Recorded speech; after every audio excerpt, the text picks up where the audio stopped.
Hey guys, Bonsai here. Just a little preface to this video. Basically, I had some weather issues going on in my area when we were recording it, and it interrupted my live stream 3 times. So there are 4 separate clips going on here that I have pieced together now to make a complete video. So the conversation might not flow as well at certain points, and I do apologize for that, but I hope you enjoy the video and get something out of it. Feel free to follow me on social media at BonsaiDota, and you can email me at bonsaidota@gmail.com or follow me on Twitch. I don't stream a whole lot, but I'll be streaming Flamebreaks and other things like that on there going forward. So thanks for watching, and I hope you enjoy it. Thanks. Flamebreak, the brand new show where I'm going to bring on several eligible bachelors such as Noxville, Turbo, and Tsunami, who are joining me today. And we're going to talk about the EU invasion. So, yeah, how's it going, guys? Turbo, how you doing? I'm doing pretty good. Just got done watching some great Dota, and now I'll sit down and talk about Dota, so it's going to be great. Oh, the whole day, huh? There you go. Oh, yeah.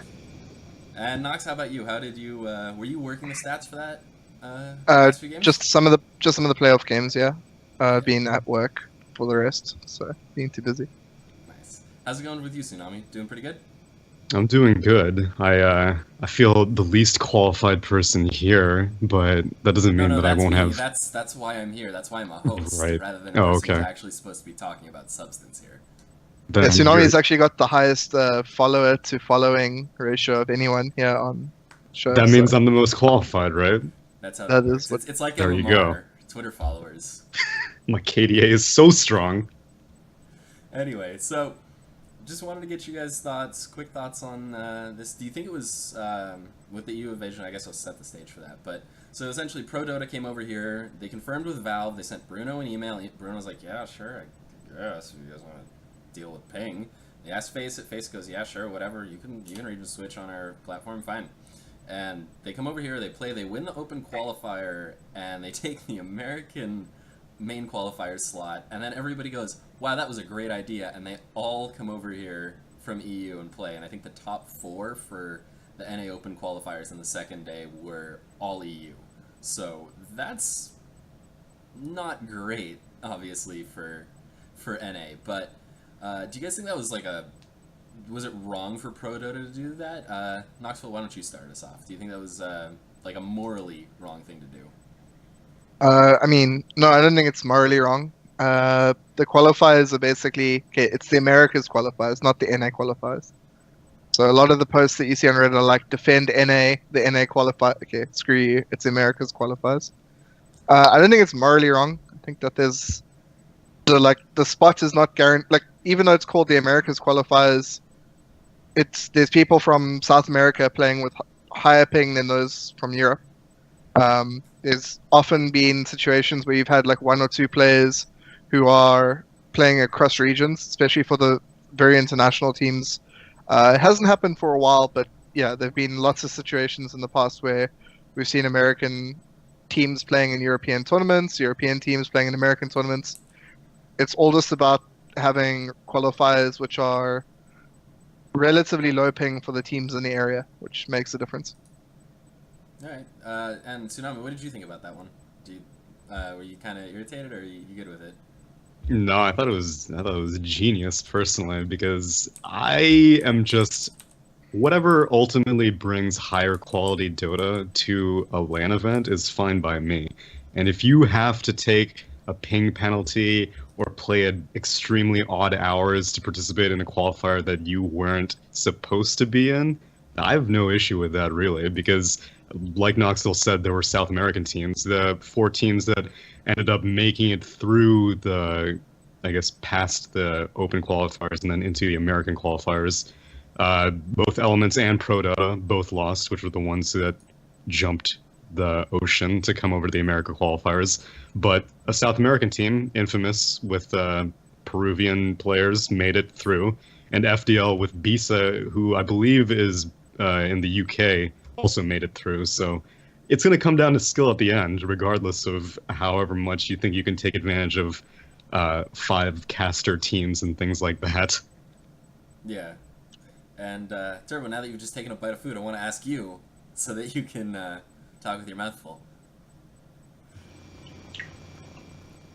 So I think I'm gonna round out the panel as it were by saying I think it was okay.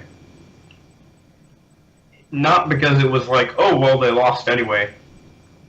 Generally, I mean, we saw the teams that they beat, like, they were better than those teams. NA is usually, or Americas in general, pretty weak region usually. Probably, maybe debatably a little less than SEA now. SEA maybe having stronger teams overall, but who knows? EG kind of brings the bar up, but it wasn't like the teams that made it through were undeserving or like unskilled or something.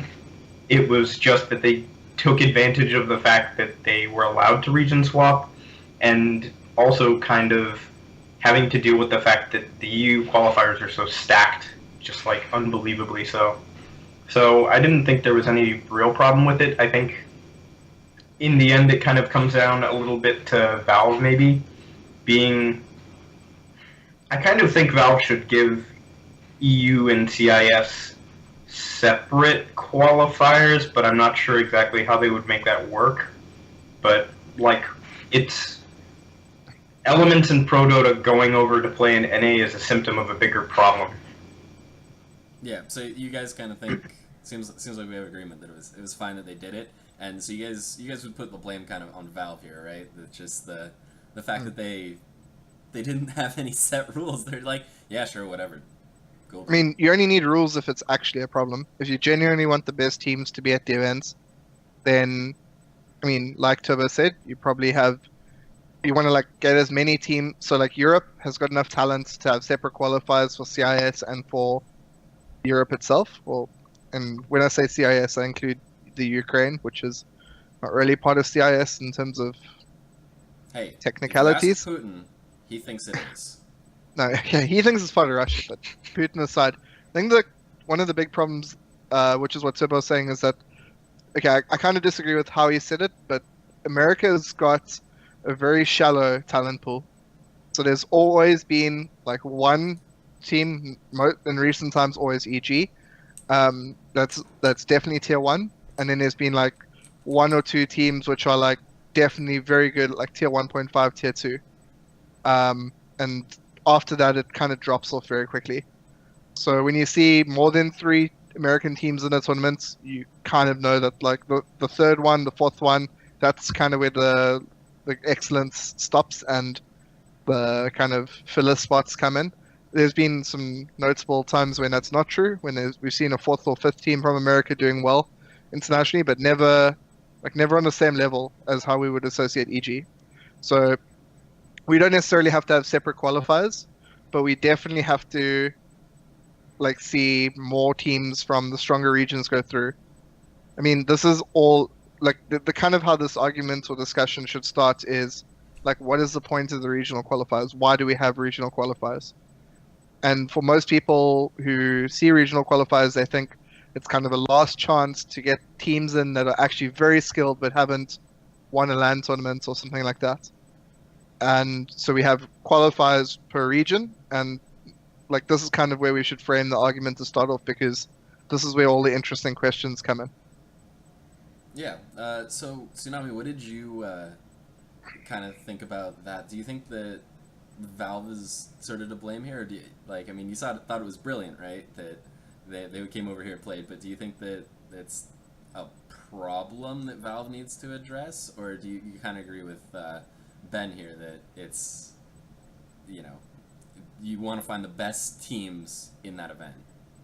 Well, ultimately, I remember that for North America, or just the Americas in general, the Boston Major had 2 fewer qualifier slots, like total, not specifically open qualifier or otherwise, but I remember whenever I was looking at the invites, which I probably should just reference right now, but they had, I guess, 6 teams for other regions that were directly invited into the qualifiers, and then 4 Americas teams that were directly invited, and they were just like grayed out spots for the other 2 to match up with the other regions. So Valve is fully aware that the Americas region is lacking in comparison with talent to make it to a major event.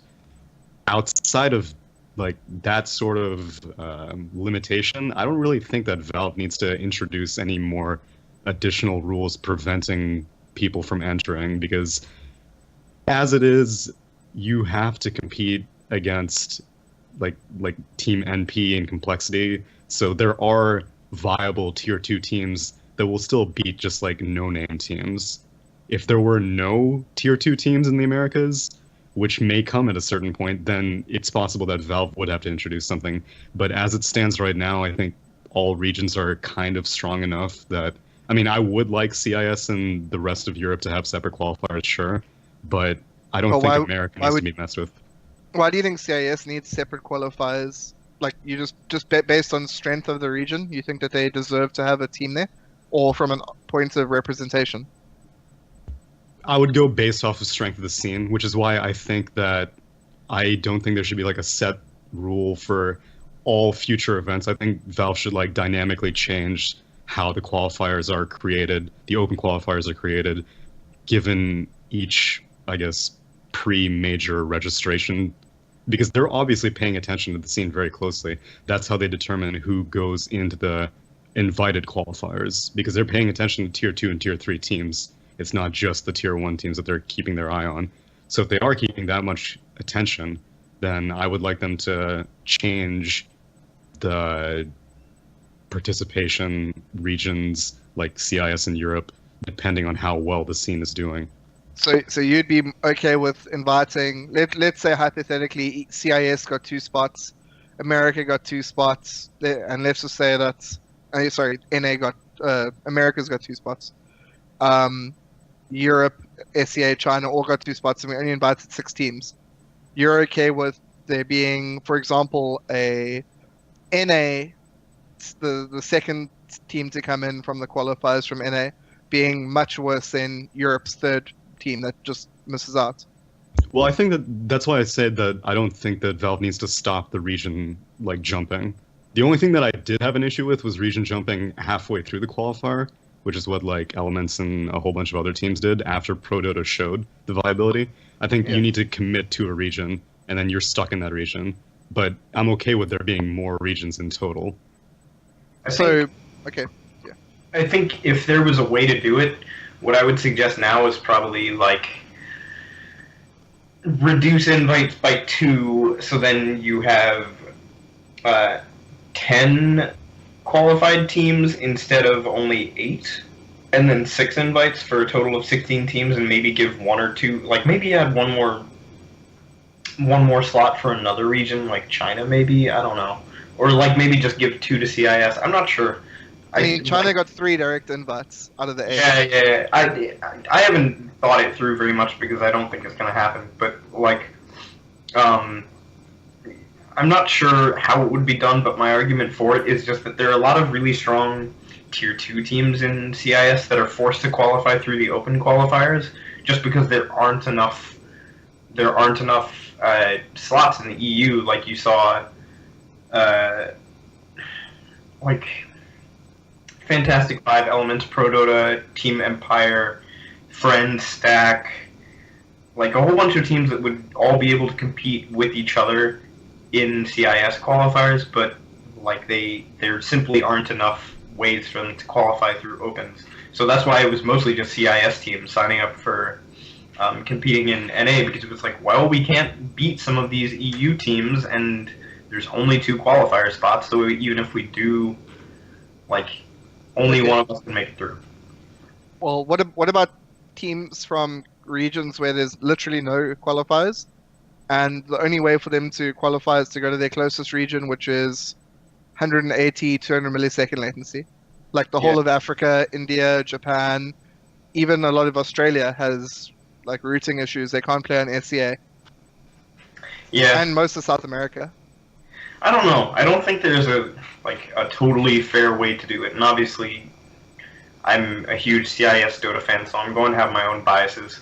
But I don't know. It's like this. The problem stems because a lot of CIS teams feel very helpless. Like there's nothing they can do, because even if they do make it through, like they've been exhausted. There's a lot of tape for other teams in the European qualifiers and the NA qualifiers, as we saw. Like the EU teams who made it through Pro Dota and Elements got pretty dumpstered. Partially because there's so many games to watch, I'm sure. Also because of ping and maybe just skill difference. But well, one of the reasons that I think that this cross region stuff is really good is a lot of the times you have a team who wins their regional qualifier, and they go out onto the international stage and they just get absolutely crushed. And we have the reason for that is sometimes you get a team which is very, very strong regionally but terribly internationally, and sometimes Team you have Archon. a team like Team Archon. Yeah, NSP. Team Archon's a really good point. And then you get the opposite, which is a team that does really, really badly locally or averagely locally, but they are a formidable force internationally. So like Fnatic was like that for a while.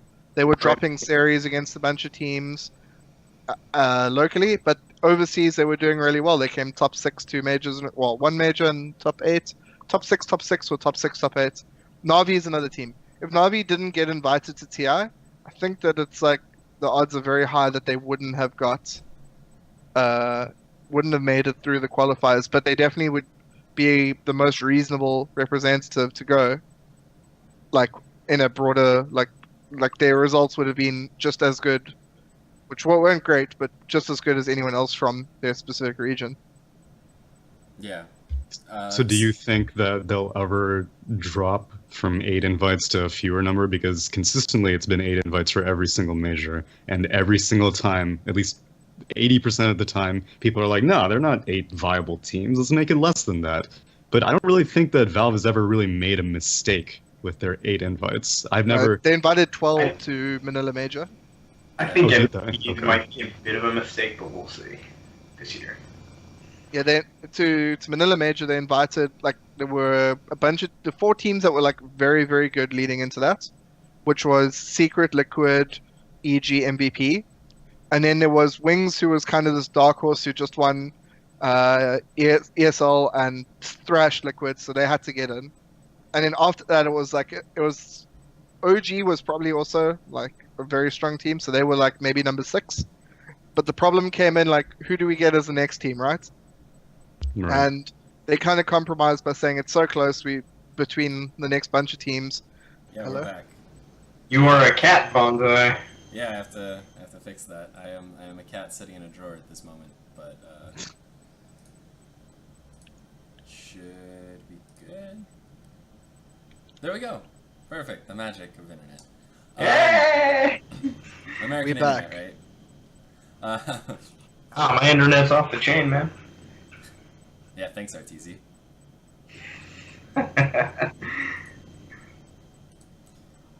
All right, so, man, remind me where we were, because I just... Nox was talking about how Manila had 12 qualifiers. I was 12 just saying that there were invites. 12 invites, and the reason was there were 6 clear invites, and it was like kind of close for the last 2 spots.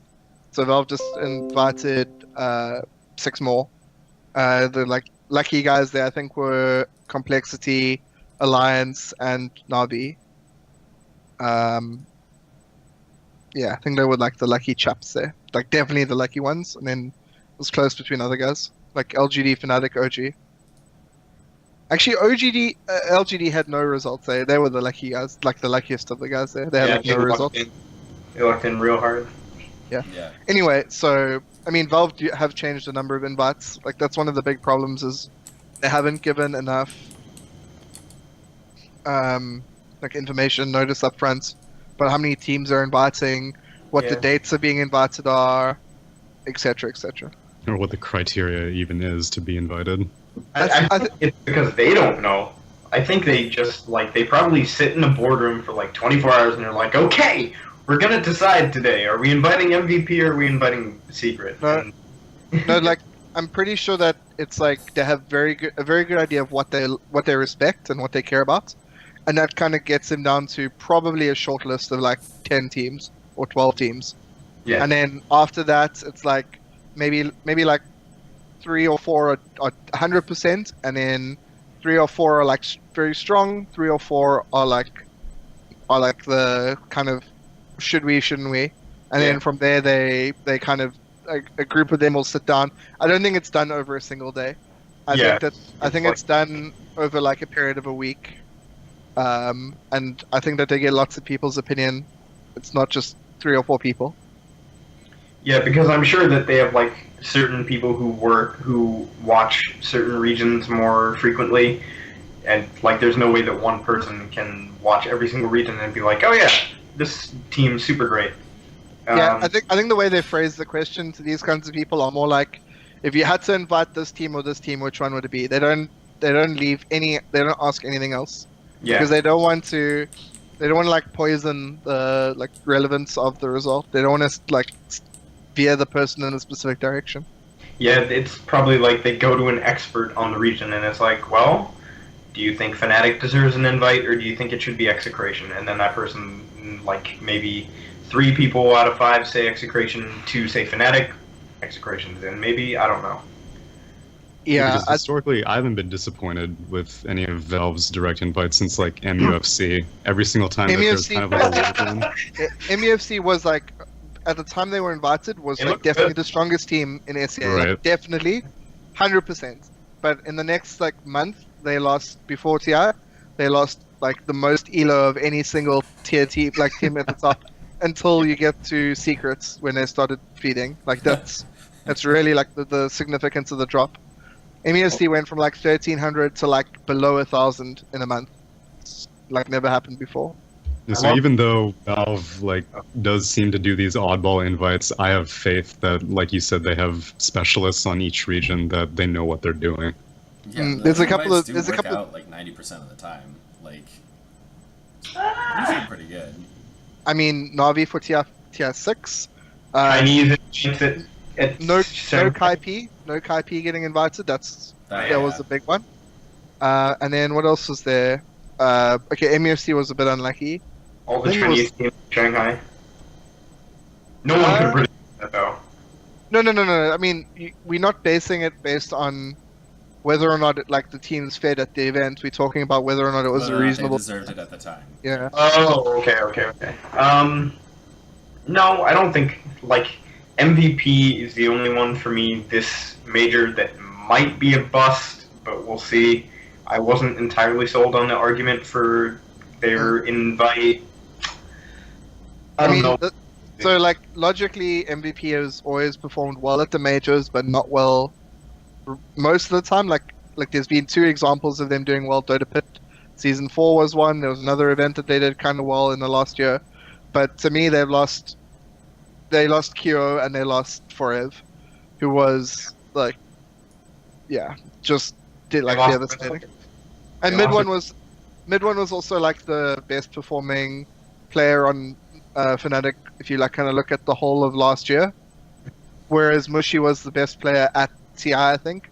So yeah, it's like both MVP and Fnatic did lose out quite a big amount, and obviously DJ went to Execration. Like that's another thing. I just want to go back to the open qualifiers. Yeah. And there's only been 4 times when an open qualifier team has come through and done well, made it as such, and gone through the region. Secret when they did their swap, right? Yeah, exactly. 2 are EG and Secrets. The other one is TNC, who also made a roster change for TR6. So Secret came tied 13th, EG came 3rd, TNC came tied 7th, and the other team is, does anyone want to guess? Okay. CDC? No, they got invited. It's Unknown. Unknown came tied 9th at the Frankfurt Major after coming through the qualifiers. Defeating Newbie. Yeah. So it's, I mean, pretty rare that this has happened. We've had Shadow Fiend. Yeah, we've had qualifiers now for what, Tier 4, Tier 5, Tier 6, and 3 majors. This is the 4th major. So this is the 7th time we've had it. And like EG, Secrets, and TNC are all because of roster issues. So there's only ever been 1 time that a team has made it that's like actually an unknown team and come through. And I think that's actually like a really good thing. Literally unknown. Yeah. Yeah, literally unknown. Yeah, it's not like... It's more about giving the open qualifier teams that chance, which I respect. If they don't do well, then fine, they don't do well, but they still earn their slot. Yeah, but I mean, it's also a testament to the fact that the only reason we have the open qualifiers is because in the case of teams making a roster swap have to prove themselves, or a team that like no one's heard of or considered, or it's a team that we've heard of and considered, but it's just from a really stacked region. Yeah. So it's their way of proving that they are worthy of being there. It's a little bit unfair given the formats of the open qualifiers, but I think that in some regions you actually struggle to find enough teams to do these qualifiers. Like, I've received messages, hey, who is there in America who's actually like good and hasn't made a roster change since the roster lock? And I'd be like, nah, I think you got all 5 of them listed there already. Like, there's no one else. Yeah. It comes back to what you said about NA being extremely shallow, and perhaps why, I don't know if I would say it's a good thing that Elements in Pro Dota went and competed and took qualifier spots, because The teams they're replacing are literally worse than them, so it's like... Yeah, of course. But it's not, like, you can't say that it's a good or bad thing, it just happened.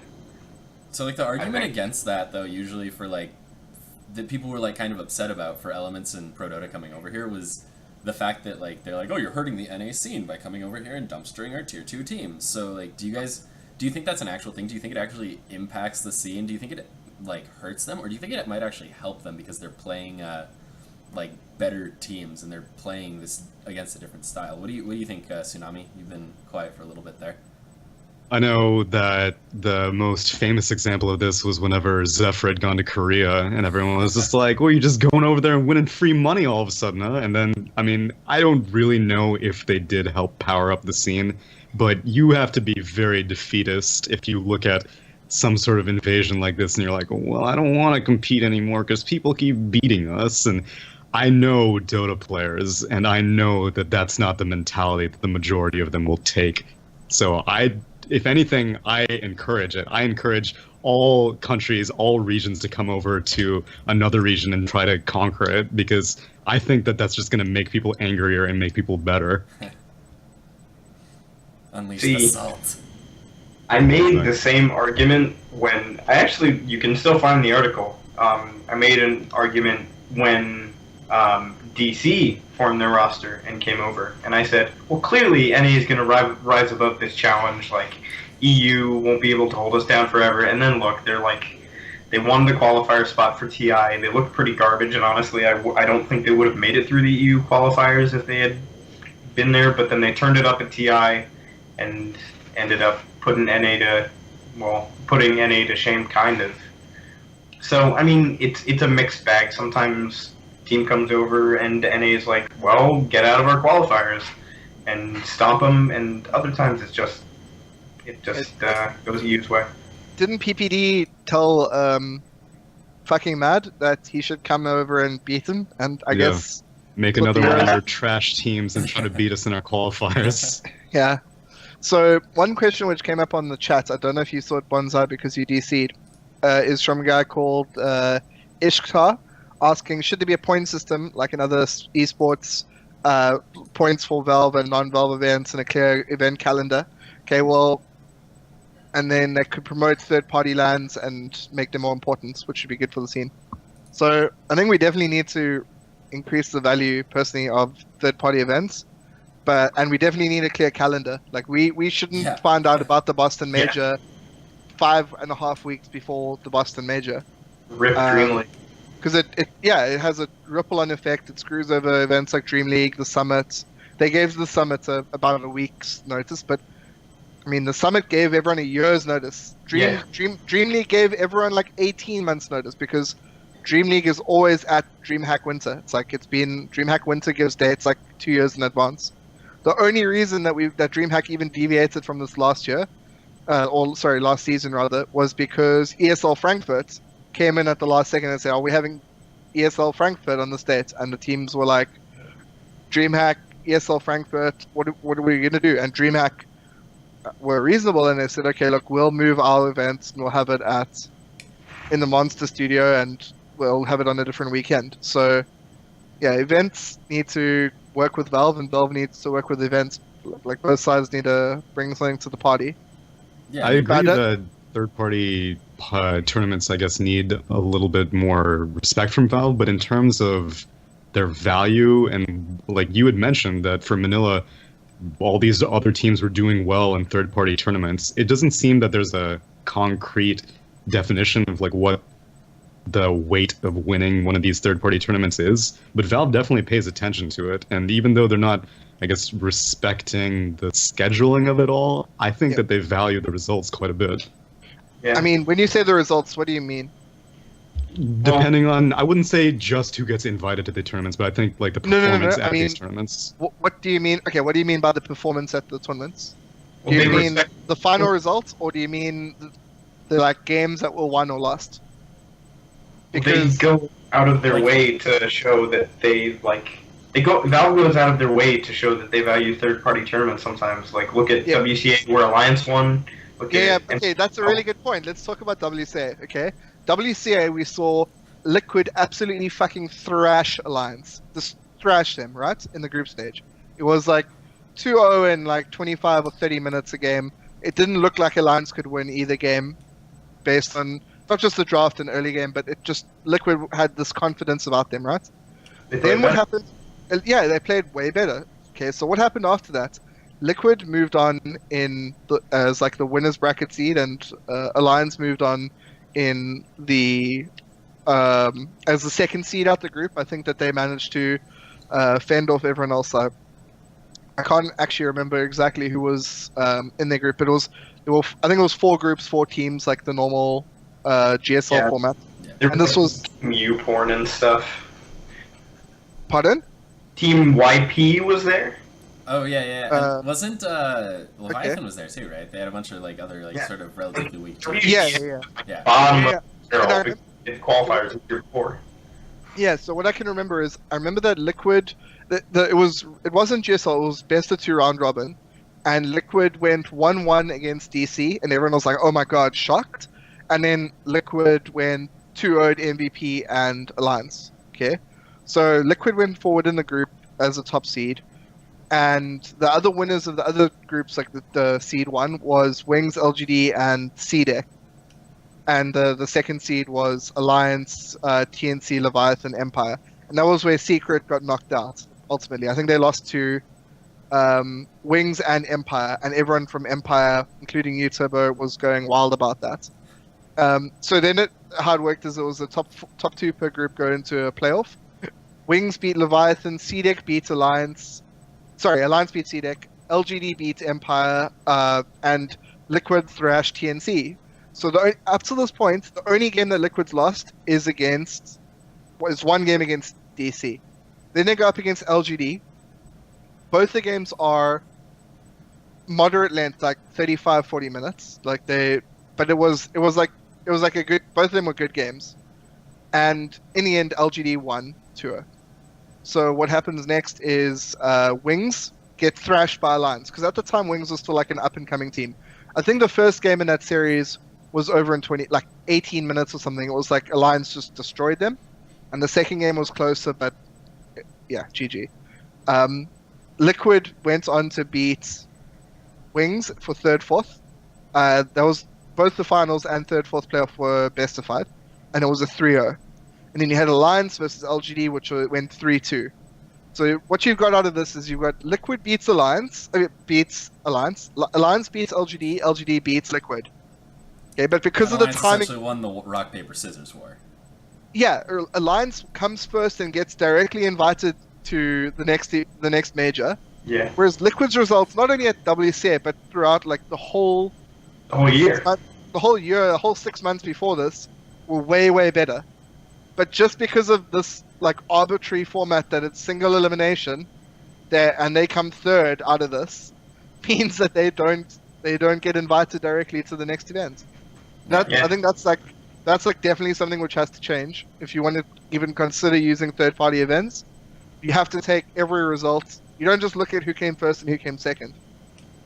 Because another thing is, You look at MVP. elo shift is what you're kind of advocating, right? Like No. I don't even think elo shift. I No, think you just have to head look to at- head. yeah, just look at at okay. who they beat to get to this position. Another case is look at MPGL. We had Execration came first. They came first of all. They weren't directly invited to this event. MVP and Fnatic were directly invited. So Execration have to go through these big qualifiers. They have to go through group stage, and they beat everyone. They get to this point now, and they're in the quarterfinals in the winners bracket, and everything's going like pretty fantastic for them. They've done a lot of work to get there, but MVP just rock up and they're on equal footing with them. Like there's no like benefit of being the non-directed team, invited team to get there. So anyway, Execration make pretty good work of Fnatic, and Mineski make pretty good work of MVP. Both games, the invited team took a game. But here's your two direct invites, both getting knocked down from the semifinals. Okay, so they go down, and MVP beats Power Gaming and Fnatic. Both are best of ones, by the way. And they're in the losers bracket final where they come back and they beat Mineski. Okay, so their record against Mineski is 3 wins, 3 losses. And they're 1-0 against Power Gaming and 1-0 against Fnatic, and then they get crushed in the finals by Execration.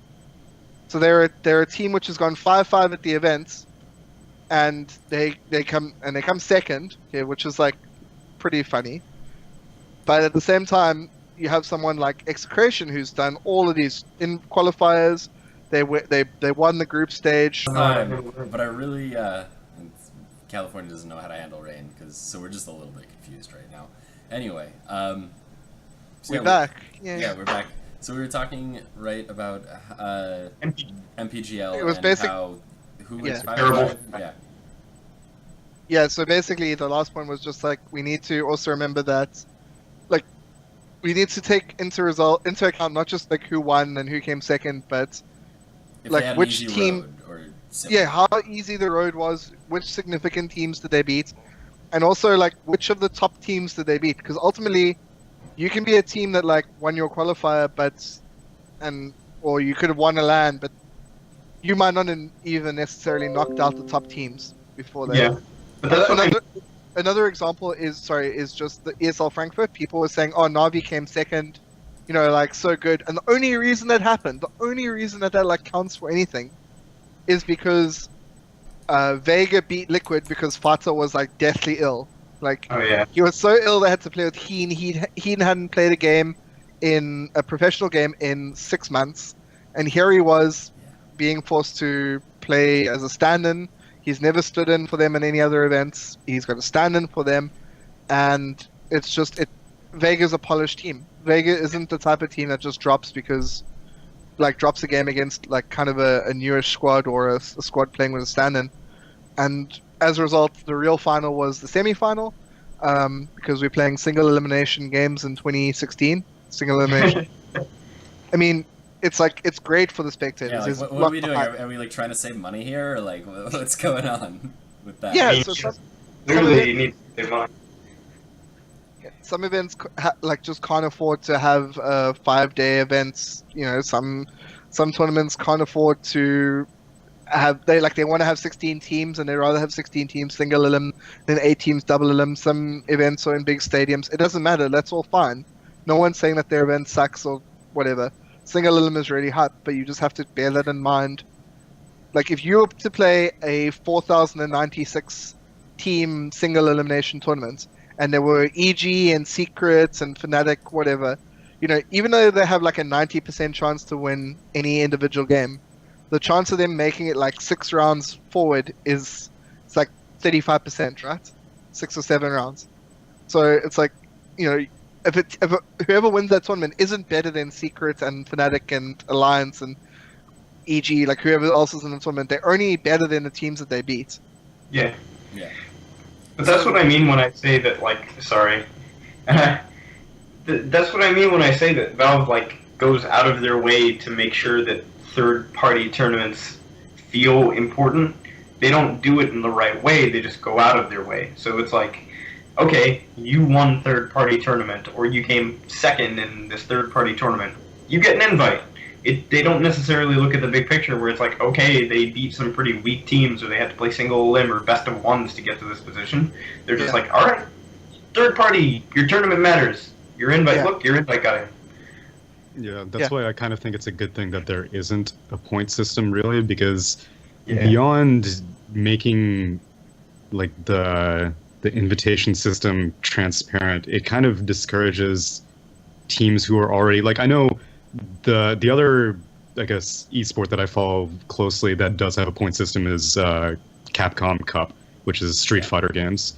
And so they have a point system, and they have these things called like premier events where you can just, if you win first place at that LAN, you're just guaranteed a spot at basically their international and things like that. And meanwhile, you have players who have already qualified who keep going to events because they want to gatekeep, or they just want to power up in general. Or you have other players get better who, once they seedings, qualify, right? or get better seedings, right? Yeah. And then you have other players who, once they qualify, they just go to sleep, and they're like, whatever, I'm in.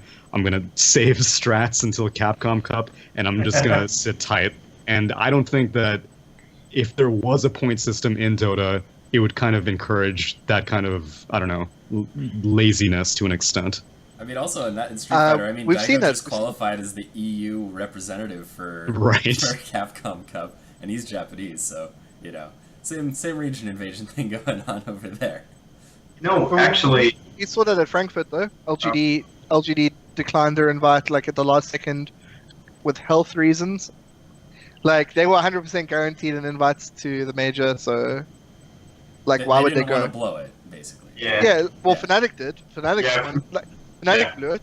But if you know, like if Fnatic knew all like the exact situation, if they knew what the rules were, they might not have gone.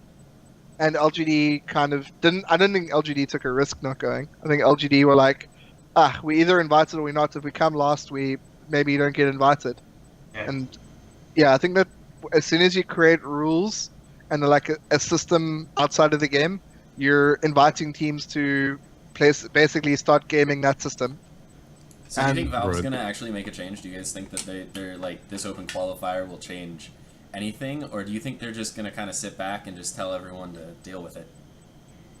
I don't think they should, because if you're going to start imposing limits on, like, okay, EU teams playing from EU can't play in NA qualifiers, then maybe like the logical jump from there, I don't know, this could be silly, but like, how about then you just start saying, all right, we're not going to allow EU players to like import to NA and start playing there like DC or Complexity did, because like, I know this is the game we don't speak of, but in League of Legends, Riot does. LOL.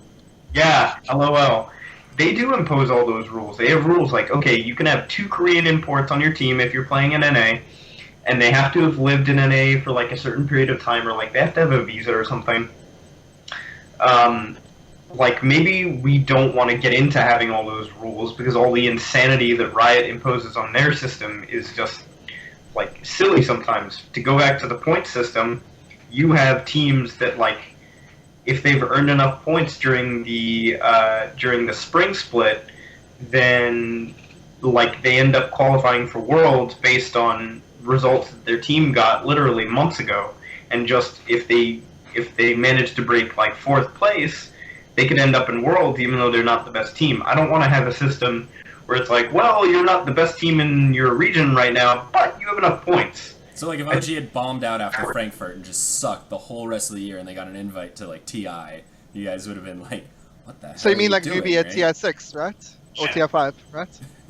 Yeah, well, yeah. Like newbie played like That's a good MMOs point. for 6 months and they were still invited.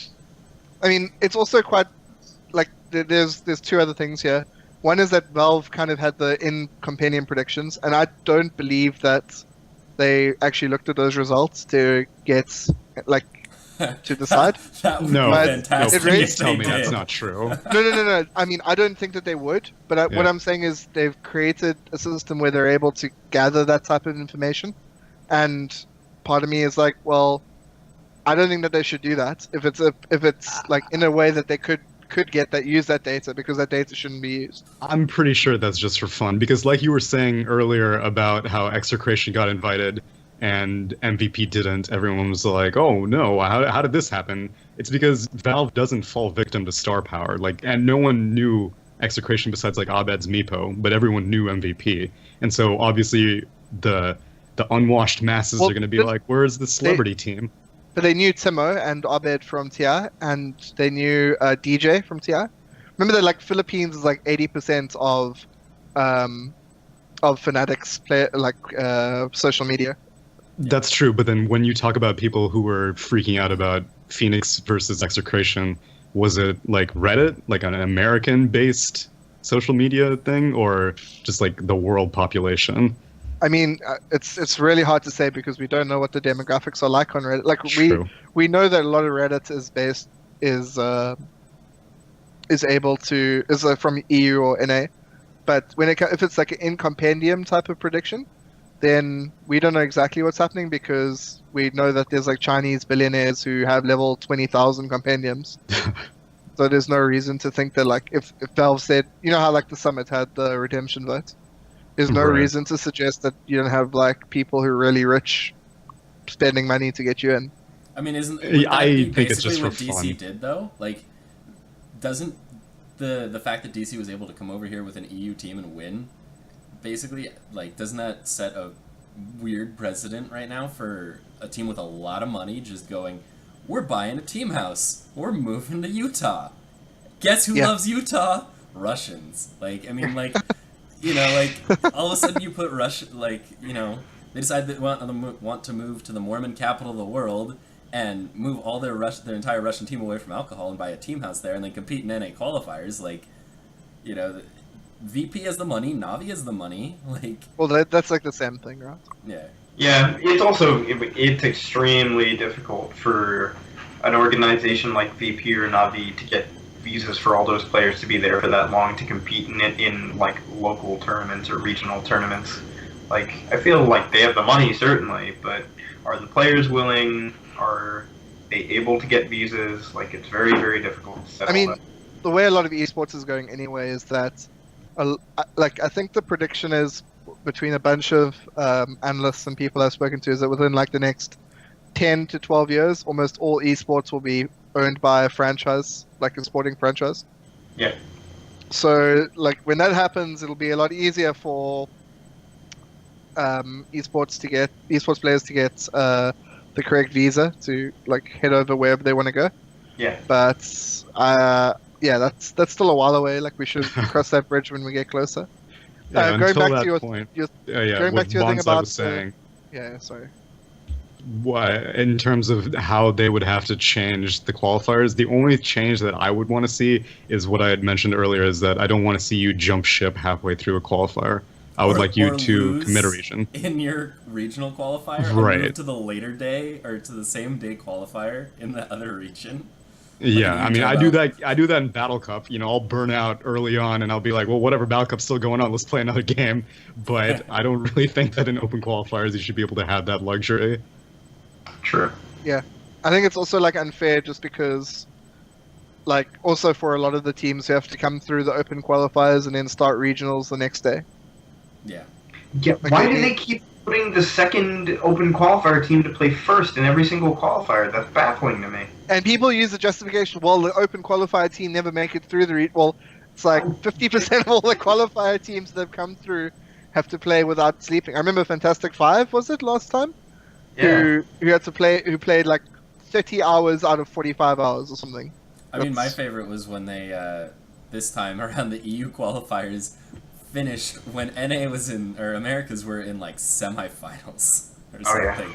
And it's I think the justification wow. is because like I had this question about I don't know anything about baseball, and so I heard that the World Series was going on, and I think it's the Cleveland Indians versus the Chicago Cubs, and the Cubs won later. Like, they finished their games later, but the World Series still started like the next day. And I was like, that's kind of sucks for the Cubs because like they just finished playing and their pitchers are tired, but now they immediately have to go into the World Series. And the reason was because like if you can't beat the enemy team That's like such a weird way of saying it about baseball. But if you can't beat the opposing team sooner, then you should be penalized. And same thing with the qualifiers. If you can't win in qualifier 1, then you're going to probably be playing in qualifier 2. And if you do win there, then I mean you should have won in 1 because you're going to have to play immediately after. I mean, it depends on, like I said, like even if you have a 90% chance to win, you're playing such a massive qualifier. Like, okay, sure, you get like a bye through one of the games, but let's say there's a 1,024 team qualifier. That's still 10 rounds that you have to win, right? So you have to win 8 best of ones to get to the quarterfinals. And even if you have like a 90% chance to win any single game, you only have a 43% chance of winning all 8 in a row. So it's, very, very statistically random almost at that point. Like, yeah, you have like 3 or 4 really good teams. Like, I mean, we had what, Imperial, Fantastic Five. Imperial wasn't in that. No, I mean in like the EU qualifier. But like, okay. EU qualifier, you have like Imperial, Fantastic Five, Empire, like all these very, very good teams, and they're trying to like play through, and it's essentially a die roll. And like, if you've been watching Duckers and Dragons on Moonduck, like, that you could just randomly roll like a 1 or a 20 on a 20-sided die several times in a row and just be like, what the fuck? Like, yeah, like I died. How did I die? Yeah, so I mean, like that's essentially what sometimes happens to these open qualifier teams. Like Imperial lost to Flipside, and everybody goes, "What the hell?" And it's like, okay, all right, so yeah, I mean, Nox is about to waiting on him. Yeah, there we go. We are. Yeah, perfect. We're mostly back, but so I don't know. So I was going to talk about how Epicenter was about to kick out Empire from the qualifiers. And then my internet kicked me out. So that go ahead, Nox. Yeah. So I was just going to say that I remember Empire got kicked out of Epicenter qualifiers for making a roster change. Like they weren't even directly invited. They were like in the second tier or something. Like they were like multiple stages. And Empire got kicked out, and they got replaced by Virtus Pro Polar, or Polarity, who had also just made a roster change. So it was just like, I think we need to be very cognizant of organizations that are directly affiliated with specific teams or have a long-standing relationship. Think about obviously, I'm not saying anything dodgy happened there. I'm just saying it looks dodgy from the outside. It's not a good look. It's not when an organization kicks out. Yeah, exactly. When an organization kicks out a third party who there is definitely very well known publicized drama between Empire and a lot of the other teams in the CIS region. So when they get kicked out and they get replaced by a team which is a sister company to the organization who's just done exactly the same thing, it looks dodgy. There's probably almost definitely more to that story that is just not public or not even known internally. But that's one case. Another is MDL, for example. MDL directly invited MVP Phoenix, and this was based off no information. There was no significant results that at the time of their invitation. Yeah. I believe they were invited before MPGL. They were directly invited to MPGL. They get directly invited to MDL. And how can any other team from SEA, like Faceless, actually make LAN results when there's just no LANs that they can go to? We want to see. The reason that people said Secret should maybe get an invite is they went to LAN, they came third, they got knocked out by 3 teams that we all kind of expect to be invited. Yeah. OG, Newbie, and EG. And they then win the Faceit online tournament, which was relatively insignificant because it was best of ones with the best of 3 finals. Online format. If they had done that as a LAN, probably would have received an invite. Yeah, I think that basically if you're an event organizer, you need to have, you want big names to be at your event, but at the same time, Valve has to take this into consideration. Another was the Star Ladder I-League Invitational. If you're Navi and you get invited to 50 LANs because you're Navi, then surely there has to be some corrective measure by Valve saying, okay, well, looks like we can't. You got invited to 50 events. You came first in 2 of them, and you came second in 3 of them. They And can't you take tanked that the other as 45. yeah. You can't compare their results to another team's results. I'm not even saying that Navi accepted all those invites, but Yeah. there's more to a result than just where you came last in right at the end. Yeah. So I kind of wanted to circle back and sort of hit one more point and then just close up before my internet goes down again. So I just wanted to say, like, so Elements and Pro Dota are out of the NA qualifier. Like, moving on, we have FDL Call and NP like we expected, and the fourth one Infamous. is Team Freedom, right? Or Infamous? It's Infamous. It's Infamous. Who just right? took a game off NP. Ooh.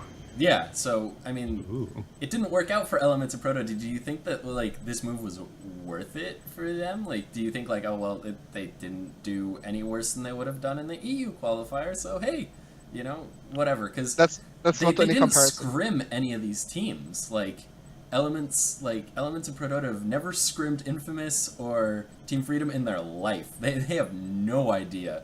And I know that Prodota scrimmed Call, FDL, and NP in the past, but those are just scrims. Like, you know these teams in your EU region a hell of a lot better. So was it, like, kind of not worth it, or did you think it was just kind of, whatever? Well, I mean, you're saying that Pro Dota and Elements may be at a disadvantage because they don't scrim against NA teams, but NA teams also don't scrim against Elements in Pro Dota, so it goes both ways in terms of unpredictability or unfamiliarity with like drafts and playstyle and stuff like that. So if you're really the only concrete disadvantage is ping, everything else it kind of comes down to just how well you play. That's not true though. That's not true because there's 8 teams in a group. So if you're an American team, you've played against 5 of the other teams, and you haven't played against 2.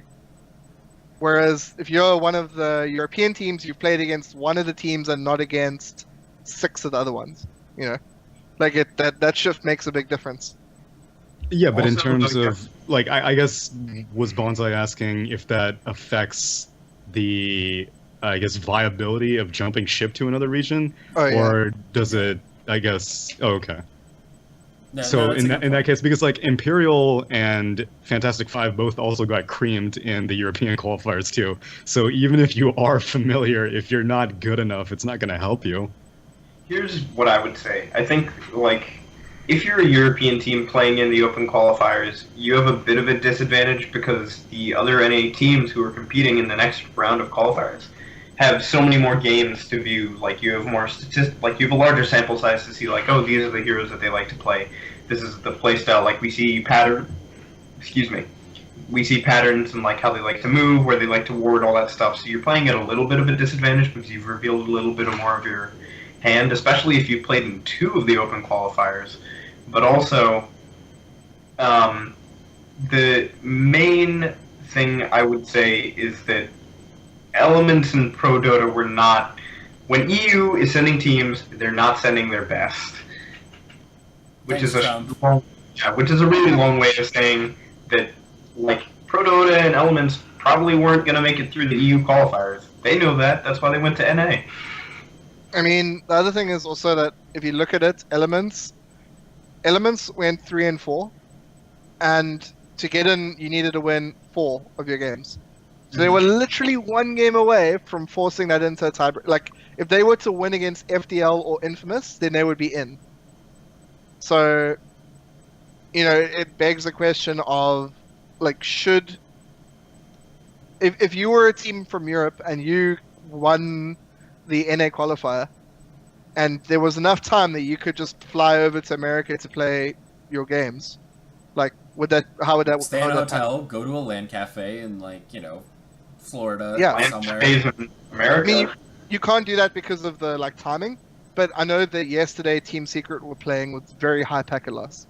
Like, very, very high packet loss. Yeah, I actually asked Garter about what his ping and packet loss were like on the NA servers, and he says that he's playing at about a ping of like 120 to 140, which is pretty good, Yeah. but he's playing with like 5% packet loss, like at least 50% of the time, maybe more than that, he was saying. Yeah, but, like, think about... So Secret were lagging very heavy, and I said to Matt, like, what are you going to do? And he's like, well, we only have 2 options. We either stay here or we fly to somewhere. And I was like, holy shit! Imagine you're like a team and you need to fly somewhere. Like the funny thing is, only Forev was getting really high packet loss after there was like initial packet loss, and then only Forev was getting it. So if a team could like Elements is one game away from making it into the NA qualifiers, I would as soon as I won that regionals, I would just say, okay, boys, we're flying over. We would if there was just a 1 or 2 day break where you could just fly over to the East Coast, like Russia to New York is what, like an 8-hour flight or something. Just fly standby. Just be like, I want to go to the U.S. I don't care where. You just go to your local airport, and you're like, I need a ticket to America. I'm here for the American dream. Yeah, and then they send you to where you're living, Bonsa, and they're like, what the hell is this internet? Or even fly to like Lisbon or one of the European areas which are very far west, because you'll get better ping to US East. Go to Greenland. I mean, if we're talking about international levels of money, I don't know if it would be worth it for a major, but for TI, yeah, I would do that in a heartbeat. Yeah. Yeah, I think we saw Not Today did that. Before some of them got banned, they went to at the BTS house. Yeah. And they played qualifiers from the BTS house. Yeah. Do you think we might see something like this from China though? Do you think China might go to SEA now? Like, I mean, there was one Chinese. They don't want to take the easy road. I think more they would like even a team like eHome, Keen, or IGB would rather die than admit like we aren't good enough to beat these teams, so we have to qualify somewhere else. Yeah. It really just boils down to like how many invites are per region. Yeah. You have to know that information. You can't make all these plans like, okay, we're going to do, if we don't get invited, we're going to do these qualifiers, and if we do well, we're going to fly over to this like, nobody has enough information to make a decision like that. No one knows ahead of time enough of what's going on. Otherwise, teams would do this. I mean, NA has like always got, like every region's always got 2 invite spots. So you can kind of do that, like you can kind of make a like educated guess. But you never know what Valve's going to do. Like, Valve don't even know what Valve are going to do. So how are you going to know what Valve are going to do? Yeah. Has Valve ever broken from inviting the top 4 teams from a qualifier? Or is it always the top 4? Because, like... What do you mean, invite to the top 4? In terms of, so, like, for this major, NP, Complexity, FDL, and Infamous, all wound in the Rod Robin. Yeah, the group stage qualifier, do they ever take more than the top 4? Because even though America had fewer teams, the top group team, and then they had that's actually my 5 play, right? That's actually, I mean, that's okay. Look, I'm gonna make a claim here. That's like my format suggestion. I suggested that for the qualifier because at TI you needed to have 3 teams that went through. You have 2 direct invites and a wildcard team, so you can't just do normal single limb. So I said, okay, well, whoever does best in group stage should just get invited direct. And they went with it. Okay. But you don't need to do that now because you only need 2 teams to go through. Yeah, so... Unless they want a region disparity in terms of like how many people are in the round-robin group stage, or how many teams are in the round-robin group stage. I mean, that's just based on like how many teams that are like known and reasonable to invite.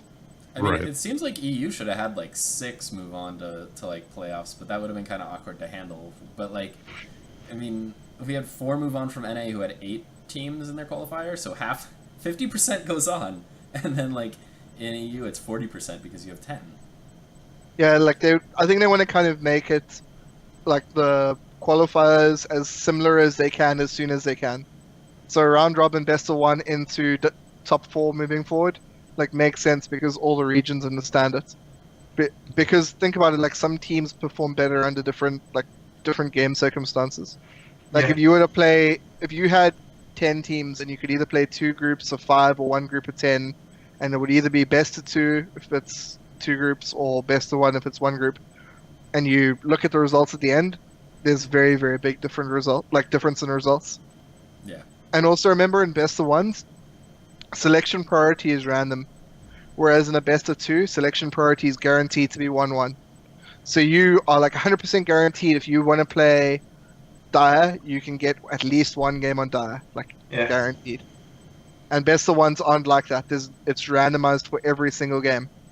So And it's not like sometimes it's not like you alternate game to game like how you would in chess, where you'd normally play black white, black white, black white, and your opponent would be from like the opposite pool swapping with you. yeah. And also in one of the situations that you described where it's like 2 groups of 5, sometimes you end up with teams in your group that you're like that you would rather play against because you match up against them more favorably, and that's completely random sometimes where it's like, oh crap, we woke up this morning and all the 4 teams that we wanted to play are in our group. We are guaranteed, like in your head you're like, well, we're guaranteed because we know we match up well against these teams. Whereas in the round robin that they did this time, it's like, well, if you're not good against 4 of the other teams, but you're good against 4 of the other teams, and then maybe like 1 more is just a toss-up, then it makes your chances of going through exponentially harder. Yeah, I mean, there's no such thing as like group gerrymandering when it comes to moving forward at Valve events, because I mean, like at the actual main Valve events, because group stage has only eliminated teams at one of the events, right? Which was TI4, where a couple of the bottom teams got eliminated. Every other time, it's the bottom 4 got eliminated, didn't they? Yeah, it was 4. It was the bottom 4 got eliminated, and then the rest move into like a bubble bracket. Bubble Wraith thing. Yeah, that was weird. Yeah, I mean that was like statistically a pretty decent way of determining, like, given a number of games, that was really good, but it becomes bad for the user. It's the same as Swiss, like Tsunami and Bonsai and Turbo probably all know Decency from he's one of the Reddit mods. Yeah. I mean, obviously Tsunami knows, but the other two. Him and I were actually having quite a good chat about Swiss and how good or bad Swiss is at determining specific like seedings. And I mean, we're both big fans of the system, but it's all about whether or not fans will interact well with this type of system. Because Swiss isn't like, here's a bracket of how everything happens. It's very kind of opaque to a user who doesn't know what's going on. So you would need someone to like kind of describe the system, maybe with animations, and then once a week or once a day, like just do a refresher on how you got to the specific case, and have animations of people moving around and how they like the animations of like the table being updated as games are coming in. Yeah. But that would be a really that's one of the most optimal ways of defining and seeding teams. It's much better than round robin because there's no point in seeing some of the games happen. And just in case people are confused, the Swiss rounds thing is basically they randomly pair everyone at the start, and then depending on how well you play, they kind of like match you up against different opponents, and they kind of I believe it's usually extrapolating to like try and create better matchups, right? Or it's an accelerated pairings format, so you never play against someone you haven't played against, and you almost always playing against someone who's on the same points as you or the same or very similar, like one off, because you play from the top down. Yeah. So basically, if you think about it, just think about Swiss as kind of somewhere in between single elimination and between round robin. Yeah. You don't necessarily play everyone, but you'll play like enough teams for it to be statistically relevant of where your placing is. And one team at the end almost always is undefeated. So if you have let's say you have 16 teams and you're playing a 5-round Swiss, you'll end off with one team at 5-0 probably, or 2 teams at 5-0, and you'll end up with like 4 teams at 4-1, and all the way down until you have like 4 teams who've got 0 wins or 1 win. And it's just a nice way because, like, in round robin you have good teams and bad teams. The result between them is like very often one-sided and insignificant. Cool. So then, do you think for spectators they would enjoy seeing teams go up and up against each other over and over again, or they would prefer seeing like every matchup possible? No. You don't. You never replay the same team.